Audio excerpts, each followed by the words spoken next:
This week, I become the super ultimate high school level noob. And I'm ready with a 6-shooter full of truth bullets.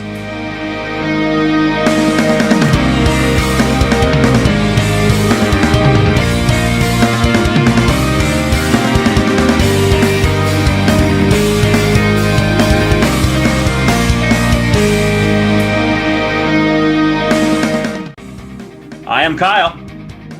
And I'm Garrett, and we watch anime. Garrett, this week I take you on a trip. Not like a normal trip with scenic views, casual pit stops, and bland sing-alongs. No, I mean an acid trip. An overstimulated adventure of colors, music, and just a smattering of high school murder. Truth be told, if you thought that this anime was nuts, you should see the places this goes when you play the video game. That's right, this week we tackled the despair-filled, murder mystery, high school drama with neon pink blood, also known as Danganronpa, the animation. But before we begin, Garrett, what are new fans going to be expecting from these shows? This week, we do a little bit of addition. We've got Poirot, plus Clue, plus Saw. Yeah, all of them together, and with a lot of crazy music and executions. It's wild. And to say that I wasn't super excited to suggest this one to you would be an understatement. I love this property for many reasons, but I don't want to put the cart before the horse because it's the point of the show is for me to reel myself in, especially on these moments. So the show that we're doing today is the anime version of the video game known as Danganronpa. Now, Danganronpa, we'll explain what that means in a little bit, but it's a story that came out of a video game series. And this video game series was actually really not well known, and it only came out on the PSP. So that gives you an idea how little it got traction. Or was it just in Japan or in the US as well? It was just in Japan for a while, and then it got a localization to the United States, and no one thought anything of it, right? It's a portable-only video game. It's a visual novel. It's super Japanese. There was no way this was going to get credit, and it has since become a beloved cult darling and I kid you not, since it came out in 2012, the video game series, and the anime came out also in 2012, but it came out with 9 video games, 25 manga titles, 3 anime properties, and 9 novels. The last video game that came out, Danganronpa V3 Killing Harmony, came out in 2018. So this thing has gotten legs for something that wasn't really considered, like, it was really only supposed to be this thing in Japan, but it really has some legs now. Well, in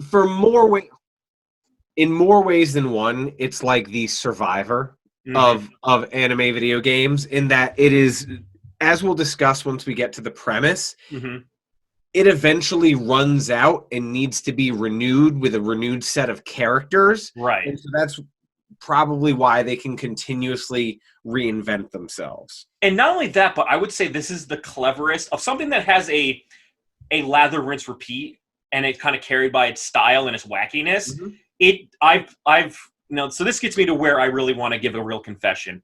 The first thing that I want to say is that I love this series, but not just the anime. The anime's okay, and I think you and I are going to have a good conversation about it, but your boy has a confession to make. This is the most weeaboo thing I've ever done, in that I have done full Let's Plays on YouTube and watched them. No commentary. So it's not like someone's talking about themselves playing the video game. They're not talking about anything. I just watched someone play the video game all the way through. Danganronpa, 30-minute episodes, maybe 12. Why didn't you play? Well, the thing is, the game, it has different character trees, and like to do it right would probably take me several tries. So what would normally be, 20 hours to watch on YouTube would take me 40 to 60 hours just trying to figure out how to do the dang Clash trials. But for me, I've watched like a full playthrough with no mistakes just so I can get the story, because I love the story so much. Right. But just so Garrett was talking about, was like Survivor mode. The artist who did this show was very much inspired by the Death Game style of shows, and specifically Saw, which you mentioned in the title, and another survival game movie called Cube, which came out not that long ago. And he just slapped a lot of anime on it, and it seems to have really worked. So it brought back a lot of fond memories. This will date Kyle and I and our ages. Not that we've ever tried to hide it, but no. For about 3 years in a row, we had a Halloween tradition where I would come out to the college that he was going to, and we would get absolutely blasted on Halloween. And the next day, I would hungover watch Saw movies. Well, I remember it was a thing too. Like freshman or sophomore year was the year the first one came out. It was get into a costume, watch Garrett very nauseously watch the movie Saw, which also had like a lot of like random movements. So I can't imagine that be a very comfortable thing. You know, something like that. I definitely remember it was the first or second year we did it where I got up like 6 times to go to the bathroom because I was like, nope. It's a very. It was so consistent that we're like, Garrett, like if you don't do it by Saw 3, why are you here, man? I know. So, Garrett, I want, like, the name Danganronpa doesn't make a lot of sense. I'll have to explain why when we talk about the gameplay. But give us a general gist on what the setting's all about. What is the story about? It's a lot to unpack. Go for it, man. It's a lot to unpack. And one of my criticisms of the show is that there's just so many, like, givens that they're going to explain away with, like, exposition. And you're like, okay, I mean, you could have fleshed this out a little bit more, but there's a lot of like, once something's said, it's just true. Yes. You know? But anyway, so I want to say that we'll call him our lead character, although it's really an ensemble piece, is Naegi. Yeah. Naegi is standing outside this Hope Peak High School, and so one more thing. This was a really crazy week for me. So I needed to multitask. So on my 2 screens in my office, I watched it on one and I worked on the other. And because of that, I had to do dub so that I could hear what they were saying. Right. It was atrocious. Whoa, man! This is why, man. This is why your boy stays strictly on the subs over dubs debate. But, you know, I understand why you had to go for it. So anyway, so Naegi is standing outside of this imposing building, and he's saying, here I am. I've been selected to come to this incredible private high school, and I am one of the lucky few, and I can't believe I got here. Just sheer luck was on my side. So let's take a second for the school, too. Like, what is about this school that's so awesome?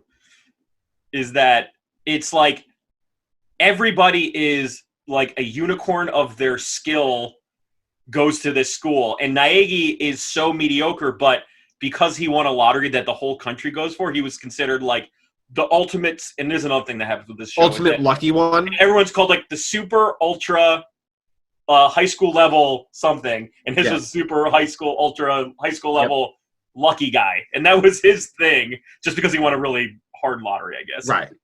So he takes a step into the school, and immediately his world starts swirling, and he wakes up in a room that's like bound shut with iron shutters. Mm-hmm.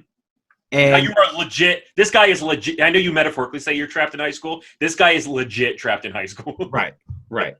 And so he must have been drugged or something, and he gets up and he stumbles out and he finds himself in the school auditorium, and there stand 14 of the weirdest collection of characters you'd ever imagine. And I understand that you're telling me that it's under the guise of everyone is this super ultimate one thing, but it's really just a way to maximize every caricature that they have. Right. There's the baseball guy. Yes. There's the one that got me was the grappler, which it took me 3 episodes to realize was a woman. Yes. When they say Sakura, wait, who's Sakura? Because she looks like... Guys, imagine if Blanca went to your high school from Street Fighter with like a scar across the face, but was kind of wearing a ripped Sailor Moon outfit with breasts, which is what I like saw later on. But you've got your super ultimate air, which is like the shiny glasses. Yes, he's the Megane character. I figured it out. You've got your super ultimate like lolicon character. You've got your super ultimate library character. Your just every type of caricature you could possibly imagine. And they've inserted it here in some way. And they are all students, and they're all wondering what they're doing there, which is when we're introduced to a dancing effing bear. So I'm going to put a pause there. We're going to definitely go back to the bear, because the bear is important. Folks, the bear is important, I promise you. But that's something that I thought was really funny, is that for a show that tells you that these characters are the best, there are some that are actually beneficial to society that you would want to cultivate, like an athletic baseball player. Got it. A grappler, judo, I get it. One's a detective. Awesome. That's great. Like, one's a librarian, like, fanfic writer. I can get that. But some of them are, like, top-level hall monitor.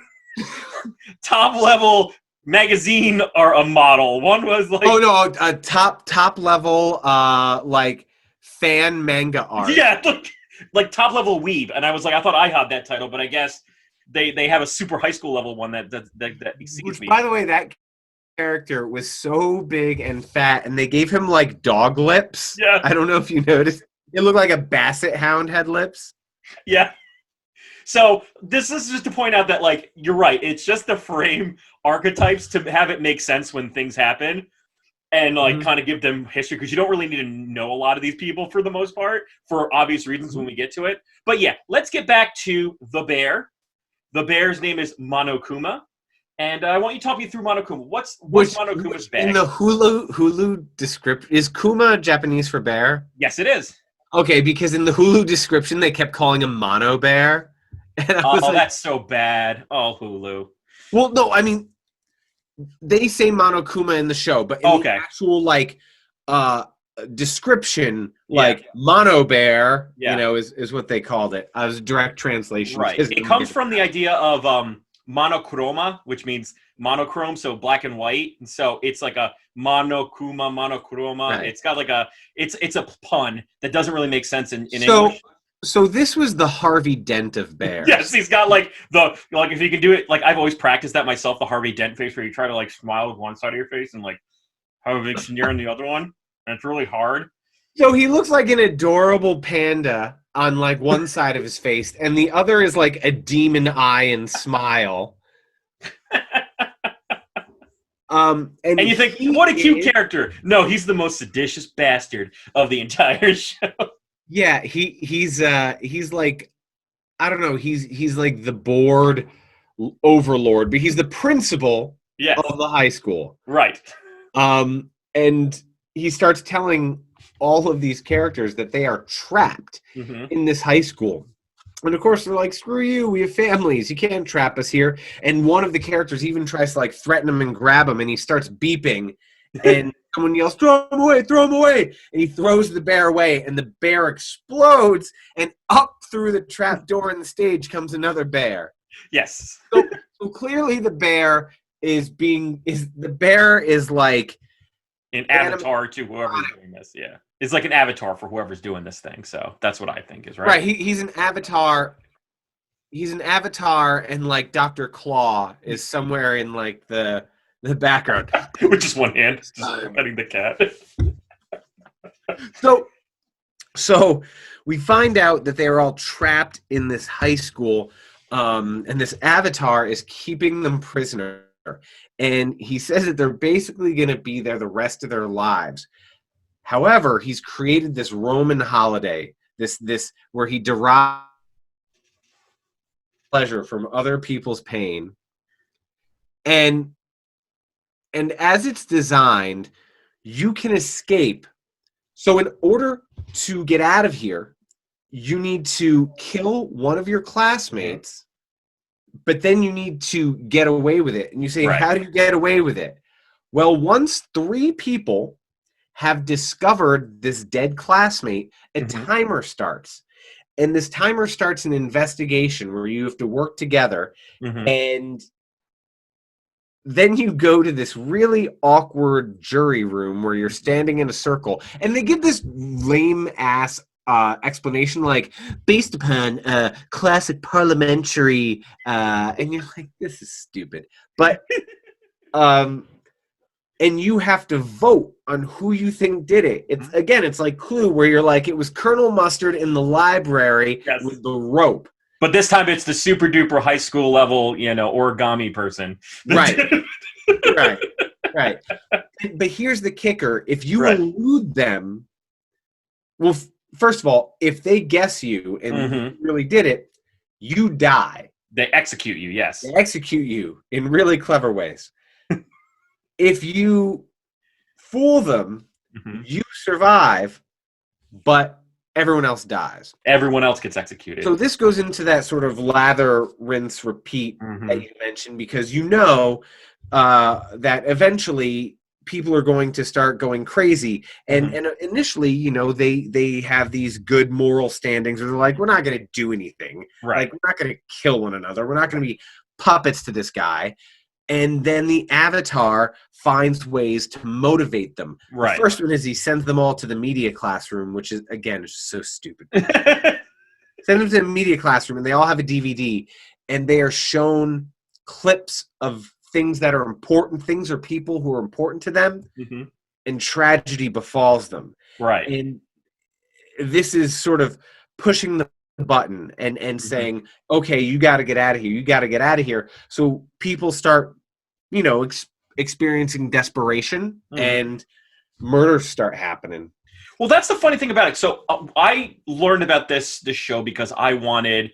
So like I was looking for. I was like did like a list of what are some top like. You know, because I was reading Gantz at the time, so I was like, "Oh, I want like that, like Death Game style." And so they gave me this list, and they put Danganronpa. I had no idea what was going on, and then I saw the kids. I was like, "All right, this is ridiculous. These caricatures are stupid." Yeah. You know, but once I got to the idea of the class trial, that got me super stoked because it was what an interesting and like really cool foil for the show. I thought this show was so stupid for a very brief period, and then immediately I was like, this is one of the best things I've watched in this whole experiment. Right. I was like, what a really interesting idea. And then you start to realize like it's really stylish and like the music gets really cool and all that stuff. And I just love the idea of like the debate for your life kind of thing. And I think that's what really got me excited about this show. And that's a really it's a little bit lather, rinse, repeat, but it kind of has a formula that goes through like 2 or 3 episodes, and every time, like you would think it'd get old, but it doesn't. And that formula is very good. It's what I would call everyone has their everyday life. They're like they get along. They want to be best friends. You know, anime or the best of friends. Then Monokuma throws in the motive, right? He throws in something that makes someone, at least one person, try to kill the others. Then someone is murdered, and then the class trial happens. It has lots of twists and turns. And then finally someone gets executed, as you said, in the gnarliest, wildest ways. And that's going to get its own space, I promise you. So 2 things. First off, I wanted to put a space in the fact that Monokuma, this is just a note that I learned in my research, which I thought was weird, was not the original idea for the principal, like the bad guy principal of the show. What they were going to do was they were going to take, you know, those like anatomy dolls where like one half is a full body, but the other half is like organs and that was going to come at them and like, oh, I want you to murder each other. I'm an anatomy doll. And then they realized that was a little bit too creepy. So they went with the teddy bear. So thank God for that. Teddy Ruxpin.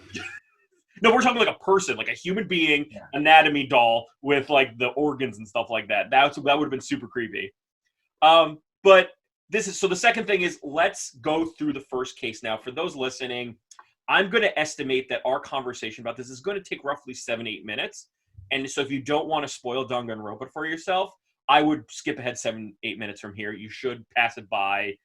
You'll hear it. So we're going to get back to it in a sense. But Garrett, let's talk through the first trial. As you said, they don't want to do it. No one wants to kill anybody. Throws in the motive of, here's your family. Your family's dead. What are you going to do about it? And boo, boo, boo, boo, boo is another way he laughs. And what happens? So give me. Time is a funny thing here. I don't know if some of this stuff is happening within hours, within days, if they've been there for weeks. But it starts again with our mediocre hero, Naegi.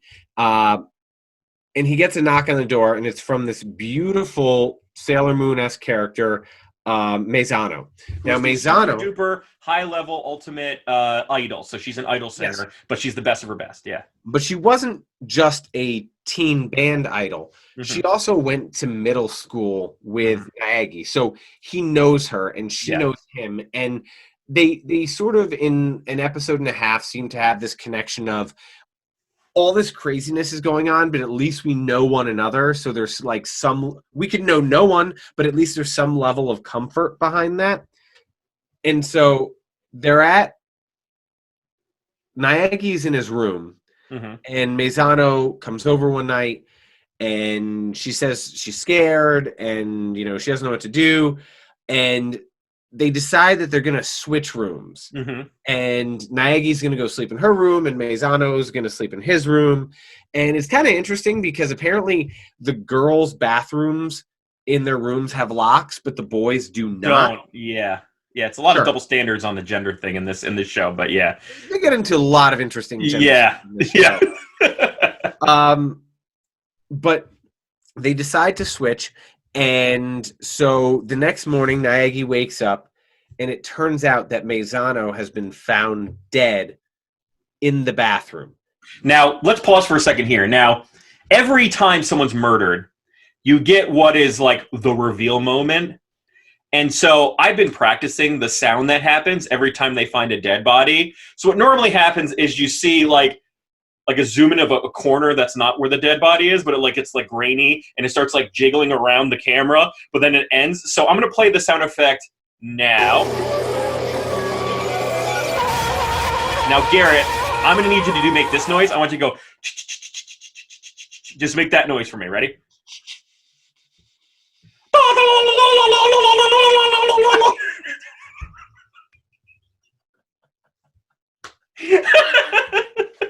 I'm sure that's what it sounded like, because it's what it sounds like to me. It's a turkey call? Yeah, it's just like you see like you just see like the thing scan around, and all of a sudden you see the body goes.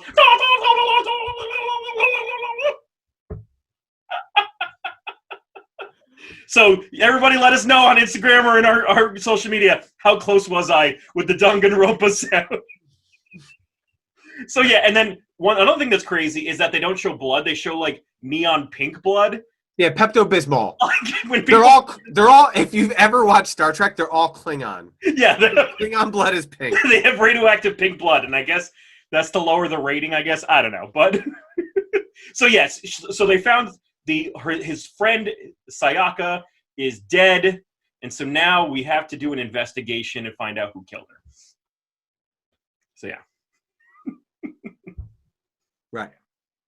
And so there's a lot of things wrong here. So immediately people believe it's Naegi, and your lead character, his back is against the wall in the first episode. And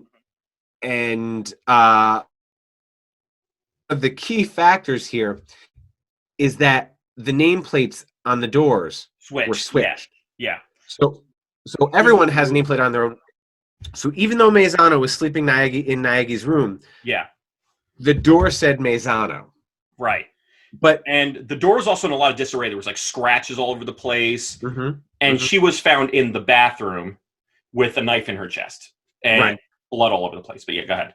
Yep. And so it's up to Naegi to defend himself because, it's his room. Right. Yeah. It's his room. She was found dead. They knew each other, and there's a lot of course, there's a lot of panic in the situation. There's a lot of wild accusations, and he's not thinking straight. And he has to sort of piece together and find out who could this have been? Why could it have not been him? I mean, he knows it's not him, but how do you defend yourself against this? Especially when no one has any reason to take your word. Right, exactly. You're also like, there's some other clues here and there, and this is the thing that I think the anime doesn't do as good as watching a long play of it, is it really rushes through the clue finding part, and I get why they would do that. Well, right, and that was one of my big complaints about the show, is that in any mystery, whether it's Sherlock, whether it's Poirot, or any similar property, I don't want, as a viewer or as a reader, I want to be privy to all the evidence so that I could have possibly come up with it myself. And that's what's going to ding this show for me too, is I wanted it to kind of be like another where they say it's fair game, right? I want to know everything, and so I can piece it together. If you watch a long play, you get that. But if you watch the anime, you're 100% gonna miss that. But the big thing that put it away, the final piece, was that she wrote a dying message behind her. But she wrote it as she was dying. Lord knows how she wrote it on the wall behind her. But here was another big key: was that everything was not as it seemed. She died, but she was the intended murderer that night. She wanted to murder someone in Naigi's room and then switch the plates back and say, look, he killed someone because he was in a room and stuff like that. Right. Absolutely. But it went terribly wrong for her. Yes. And the person who got attacked killed her in self-defense. And so now everyone has to try and figure out who that was.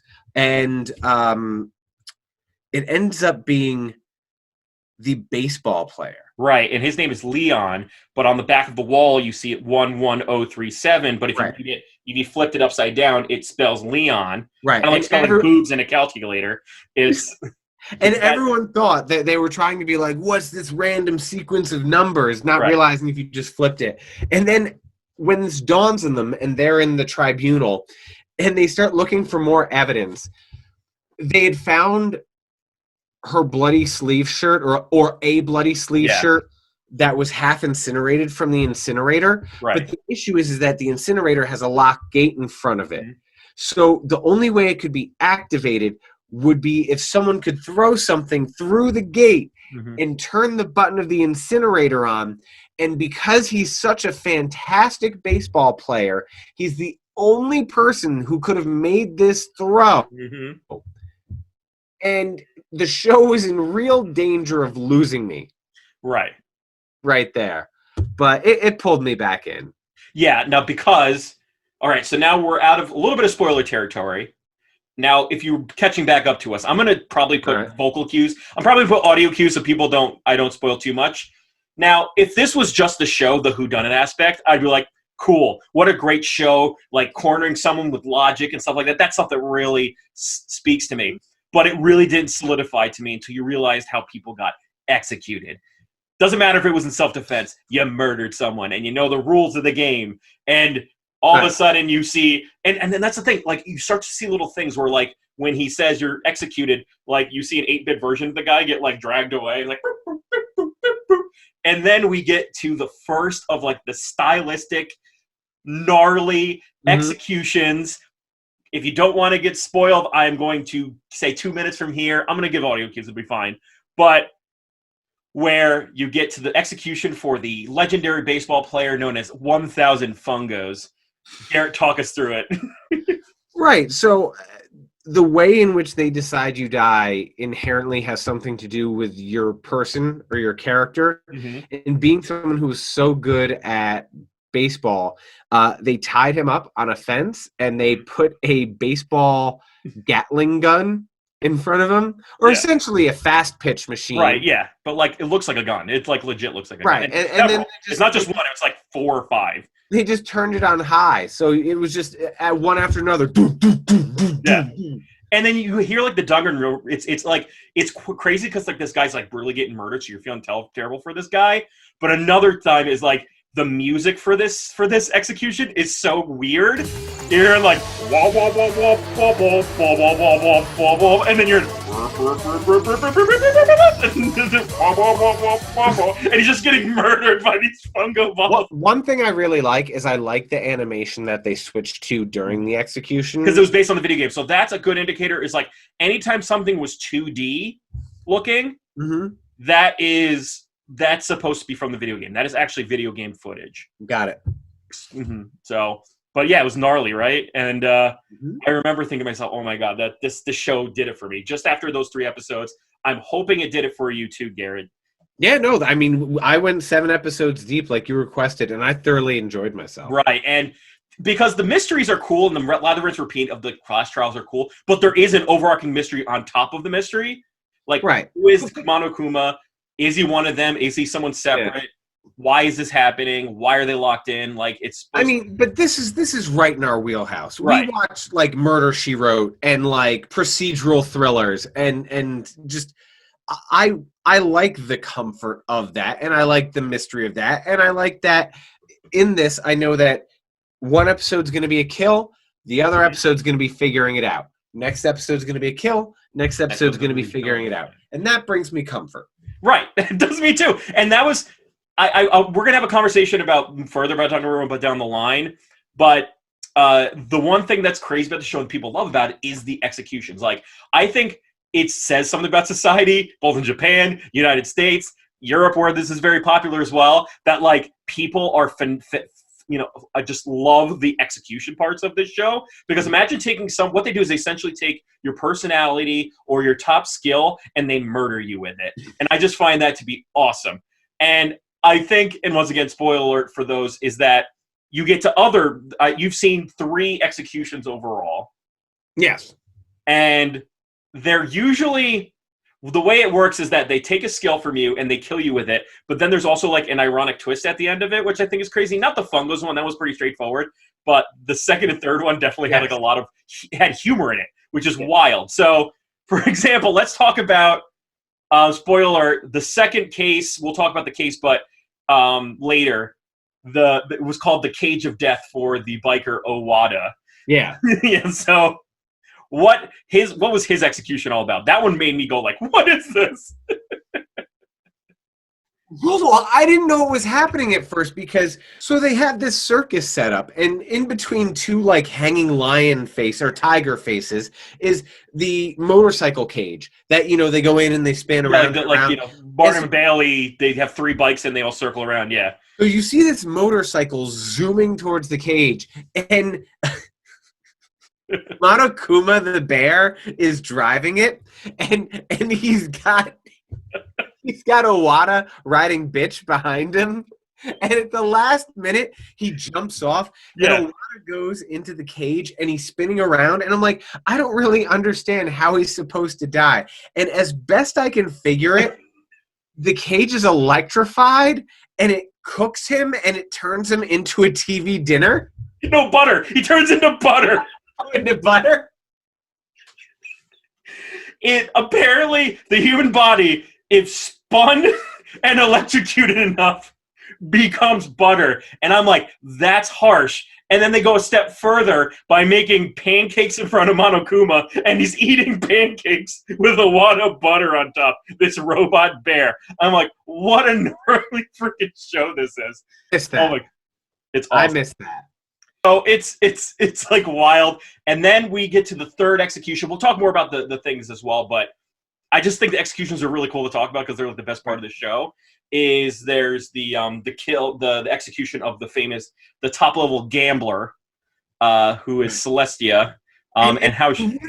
What is it with gamblers and red eyes?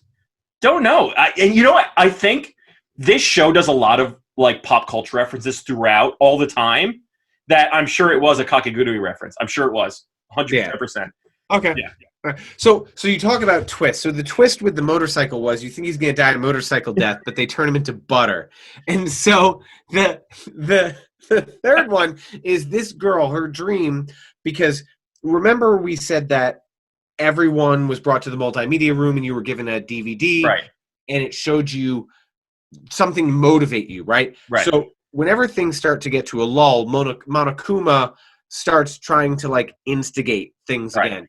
And so the most recent one was he showed him that the person who survived, if anyone survived, would get $10 million. Mm-hmm. So this character Celestia, the gambler, she is all about money, obviously, as a gambler, but she always wanted that like princess castle. She wants to be more European than she actually is because she's 100% Japanese. Right. She wants to be this European. Because of that, she wants to be like Marie Antoinette, right? Right, exactly. Yeah.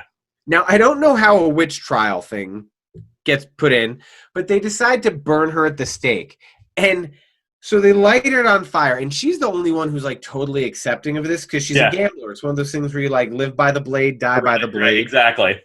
And so she's there and she's burning, and like a smile comes over her face, and you see a fire truck racing towards the fire, and you're like, oh man, are they gonna like torture her by putting out the fire and burning her again? Yeah, like what's happening?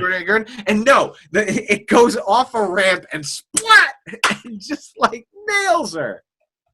This show, that's the thing about the show. It does like these are really like comical, funny, but also kind of sad executions. And for 2 other games, I'm going to tell you 2 other really funny executions that I thought were really funny from other 2 games. So there's one that is based on the chef, the super high school level chef. It's the first case of the second game, and it's called Deep Fried Teru Teru. The character's name is Teru Teru, and he's like on a post, and a helicopter comes in with like missiles, but instead of exploding and blowing him up, it's got eggs and flour on it. and then the helicopter picks him up, and he's covered with like eggs and flour, and then panko dust, and then they throw him into a volcano and cook him like he's a chicken teriyaki stick. And then there's another one where like there's the third game has and this is the first case as well. The famous piano player, the high school level piano player. They put she puts a noose around her neck, and so they're like making her play the piano while she's like hanging from her neck with her feet, so her feet are hitting this giant piano like do do do do do do do do, and like playing this basic piano thing while she's hanging. But then like while she's about to go, she's about to pass out, and all of a sudden the thing that closes on the piano has spikes on it, so it goes do do do do bong, and it just drops him. This show is gnarly. So it got me thinking, Garrett. Okay. If you were stuck in this situation, all right, how would you try to get away with murder? And I'm going to tell you what would happen if you got executed. So go ahead. Okay. So step number 1, I would try not to be sus. Yeah, there's a lot of things they're like, I'm guaranteeing to leave clues. I'm just like guaranteeing that I'm gonna leave clues. That's the first step.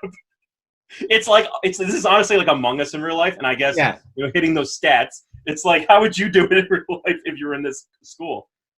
I'm not sure. I'd probably I know that there's off the top of my head, I know that there's a sauna.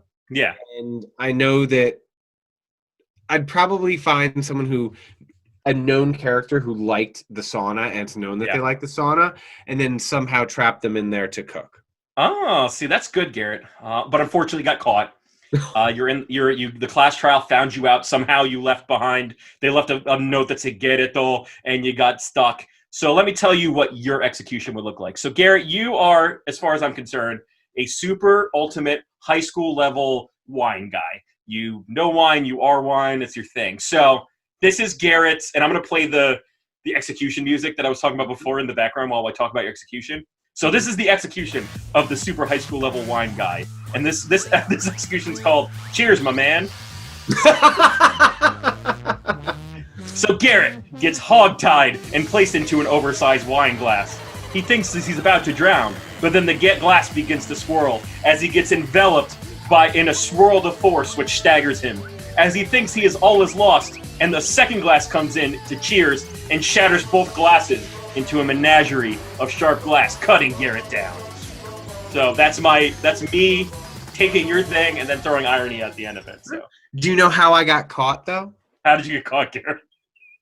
Well, the person died in the sauna window, and died in the sauna, and there's a window into the sauna. Yeah. And they tried to write with their finger on the glass. Yeah. But when they found them, there was no more steam, so they couldn't see it. So it only took someone going up to the glass and going, and the grease of the finger was revealed to say,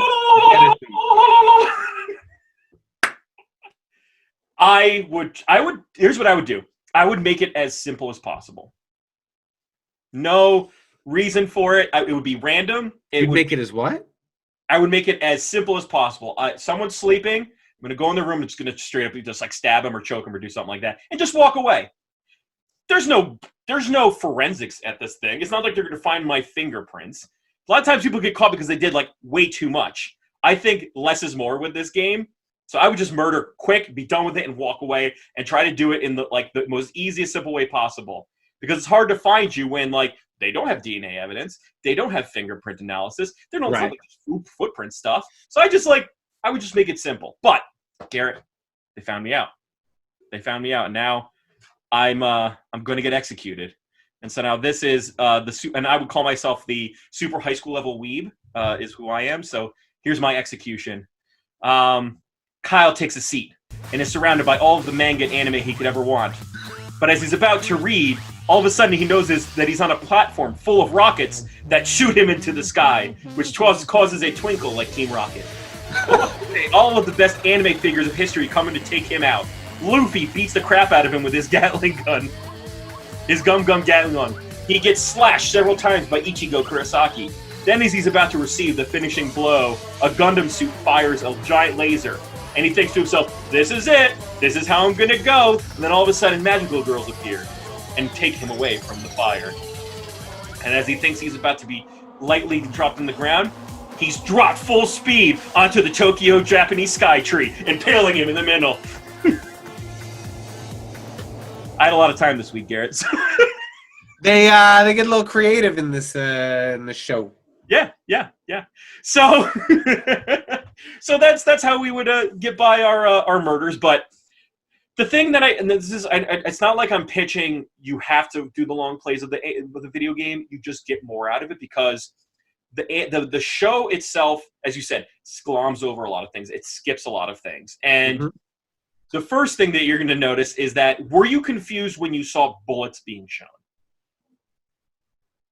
Like in the cutscenes and stuff? When it was about to start the trial, you see like bullet, and stuff like that. You saw like a 6-shooter, cylinder come out.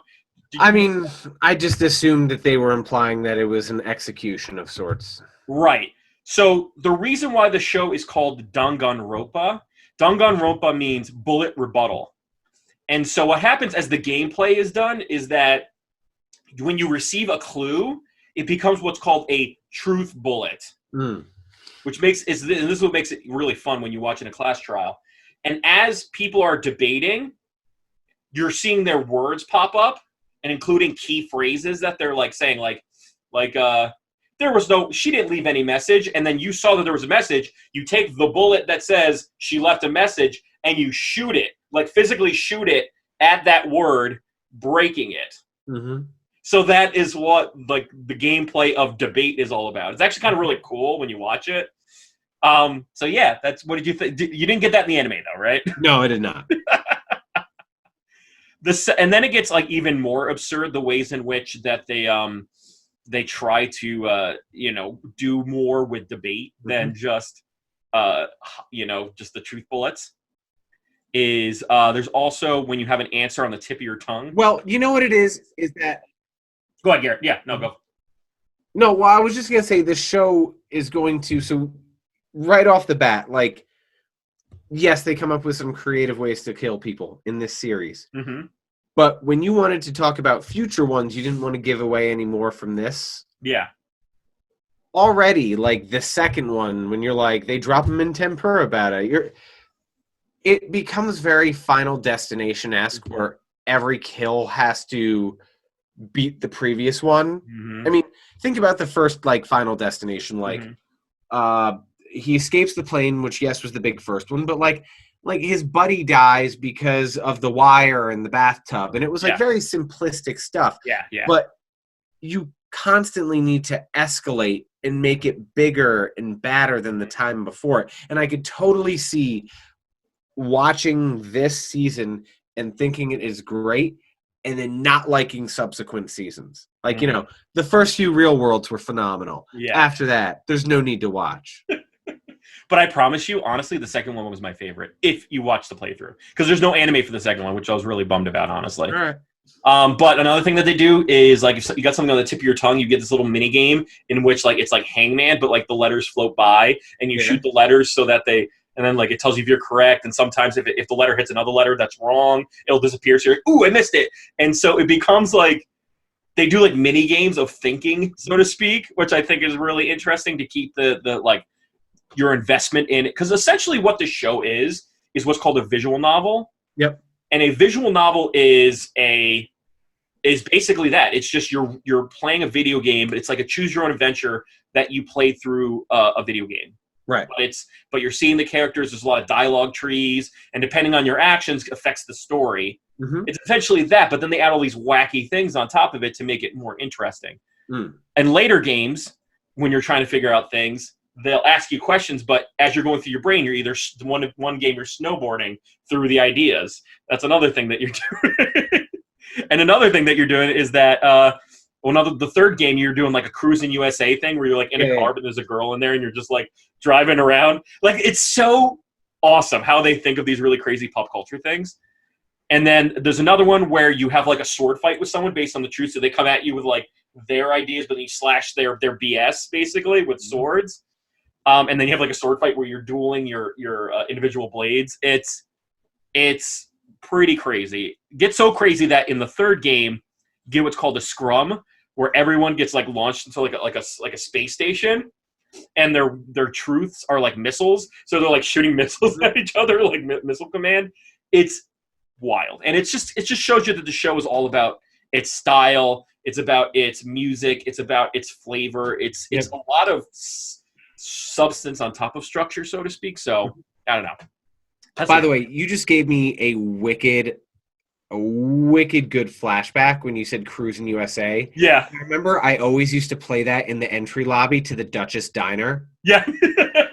Yeah. And it was the stand-up one with like the pedals, and I think many moons ago they replaced it with a sit-down one, and who knows if it's even there anymore. They replaced it with Crazy Taxi, which was really funny because you can listen to like you're trying to walk in, all of a sudden like what's the name of that band that sings Pretty Fly for a White Guy? Offspring starts playing in the background. You're like, yeah. Oh yeah, pick up the guy, bring him to the pizza place, like that kind of thing. You got him downtown. Like that's the kind of stuff you get out of that game. Got it. But yeah, this show's pretty wild in that regard. So this is. Let me just give you a case as to if this wet your whistle like it did for me. Why I think you, Garrett, even though you're not a weeaboo like me, should still watch a long play, and it's going to be some time. But if you like this like procedural thriller, I think you would get more out of it if you watch the Let's Plays. Now, the cases are longer, so you get more clues. You actually feel like you're a detective when you're watching it because you're like, oh, I remember that, and when that person said that, I can hear the BS, or I can hear the lie, or I can rebut that with this thing, and you feel part of it. And what's great about Let's Play people is that they also don't instantly make the selection. They like let it sit there so you can make up your mind. Like they're like, ooh, multiple choice, which do I pick? And then they pick the right one. You're like, oh, I knew that one. So is it in the third person where you watch them, or first person where you watch them run around? No, that's third person, right? So the game is primarily in first person because it's a visual novel. So visual novel, it's kind of like you're looking at yourself and the other characters are staring at you and talking to you. Okay. It looks like you're talking to someone physically, but you know how well I do watching you ride a horse, playing a video game. But in the trials, it's like really overstimulating. You're like in the trial, and it's like, you know, it's in that circular fashion, so it's like spinning. And it's like, well, I'm going to this guy now. I'm going to this person. And they're like, man, you're BS. And then like you're watching the words fly by, and it's like I can imagine how like erratic it would be to play this game. And I would say. Well, that's a plus. That's the plus column for me. The second thing is that the anime's kind of rushed. So if you want it to kind of be played out a little bit longer, if you want the cases to have more sense and not be rushed, that's number 2 for why you should watch the Let's Play. The third thing is that there's a flavor to this game which you just can't get out of an anime.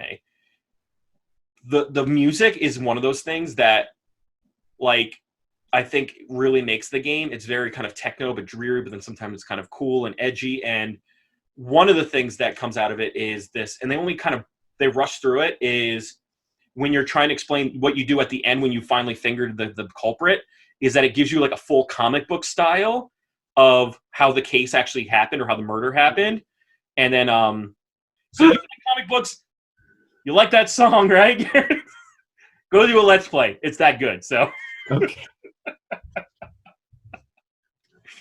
So finally, Garrett, we're going to get to the questions that I'm always going to ask. You said it's like a really good experience. Mm-hmm. You tend to agree. I like it. The first question that I always ask you is, would you keep watching? It's not a lot. It's only one season of this particular. Yeah, absolutely. I don't know that I'll go to like different seasons, but I will tell you like now, I joked about when we talked before recording, I joked about going and watching a different show, but I think if I have the couch to myself, I might just throw on Danganronpa and try and polish off the 6 remaining episodes in the season. Right. And just so you know, the animes that come out after this don't have anything to do with the second or third game or any of the other games. It's kind of like an explainer of the stuff around the video game. So don't even bother watching the other anime. And I don't think most people would anyway. Right. And also, if you haven't played the second or third game, it wouldn't make any sense to you. Mm-hmm. So yeah, I'm glad that you're willing to finish it. I will tell you that I've not only finished this anime, I've watched collectively maybe 80 hours worth of video game footage.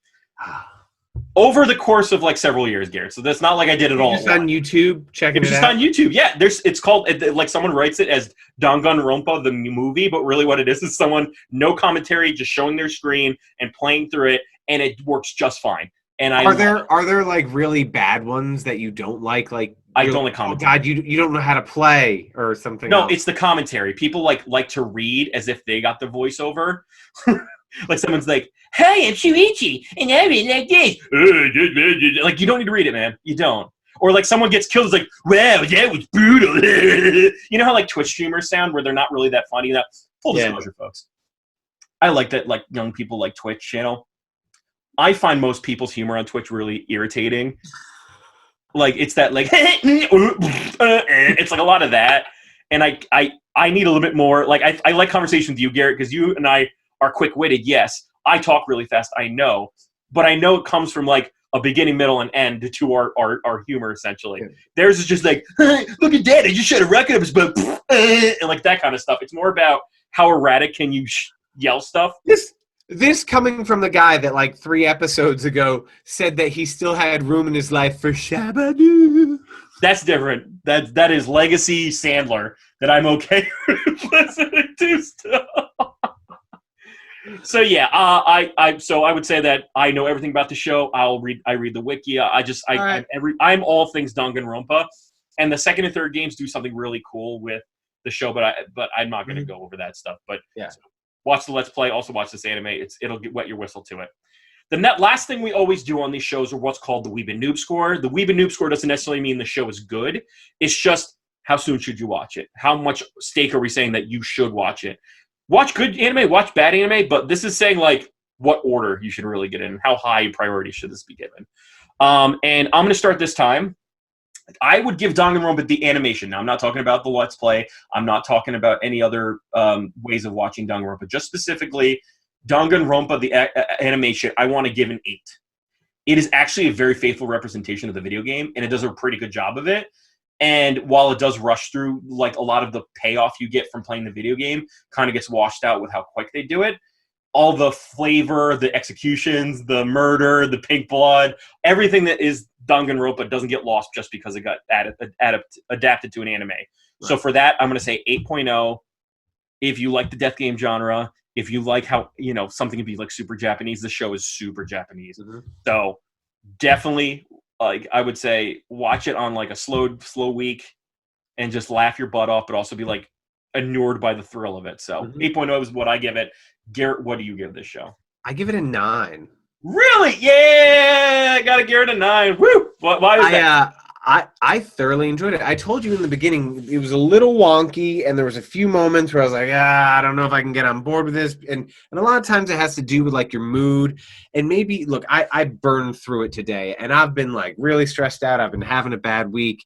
Not a bad week, but I've just been having like a lot on my mind, and it felt like pure escapism. And even though it was serious, because lives are on the line, I still enjoyed it immensely. I liked the caricature thing.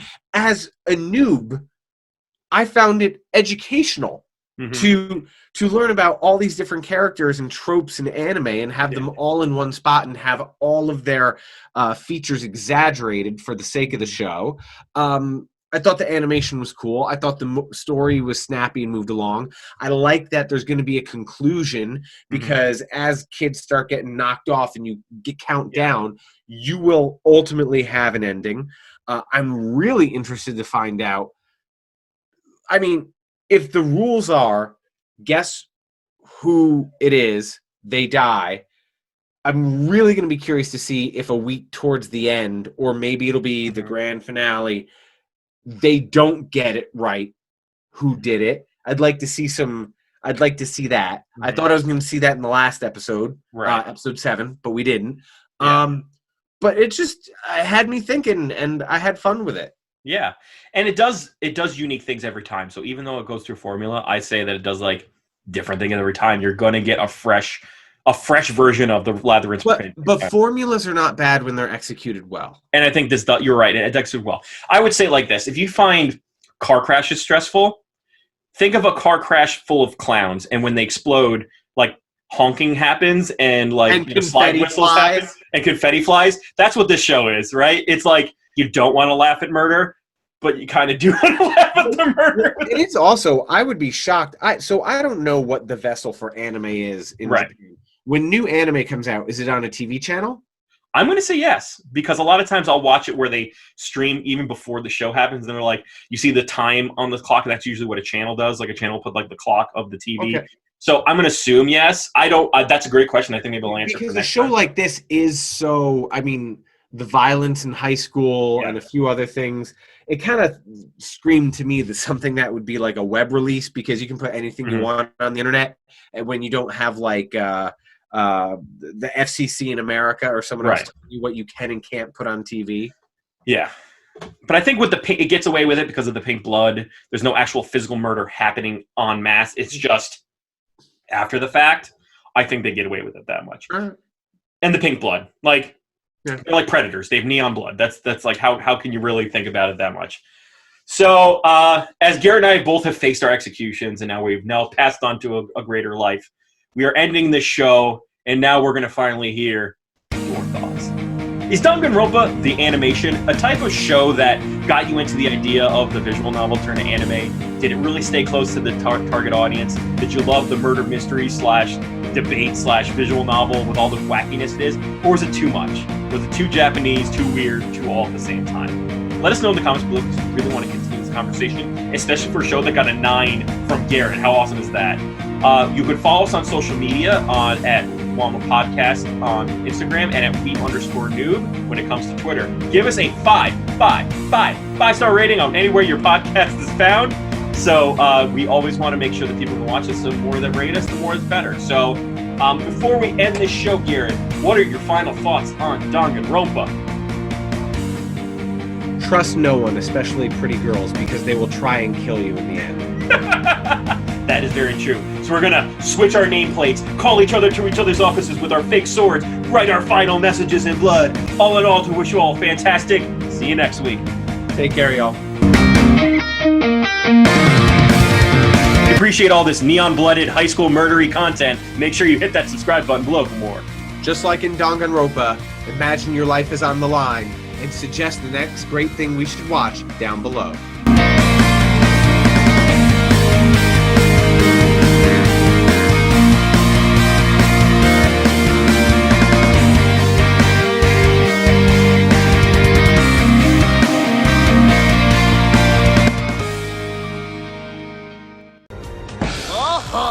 I mean exactly that, sweetheart. We're talking electrocution.